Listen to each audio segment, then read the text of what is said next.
मला ही नेहमी गरिबाच्या झोपडीत जन्माला येते आणि महालात जन्म घेतात ती गरिबाची रक्त पिणारी ढेकणं हे साम्यवादी विचार घेऊन अखंड महाराष्ट्राच्या मुक्ततेसाठी मुंबईसहित महाराष्ट्रासाठी साहित्याच्या संदर्भातून चळवळ उभी करणारे लोकशाहीर अण्णाभाऊ साठे यांच्या जयंती शोषितांसाठी वंचितांसाठी लोकशाहीर त्या ठिकाणी लढले।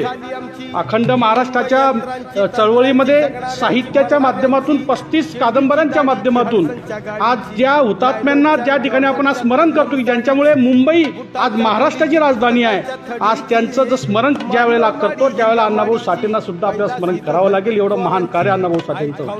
ही पृथ्वी शेषनागाच्या डोक्यावर नाही आहे, तर ही पृथ्वी दलित वंचित त्या ठिकाणी कामगारांच्या मेहनतीवर उभी आहे। हे परखडपणे त्या ठिकाणी अण्णाभाऊ साठेंनी मांडलं आणि समाजाला विशिष्ट दिशा दिली। समाजाला दशेतून दिशा देण्याचं काम अण्णाभाऊ साठे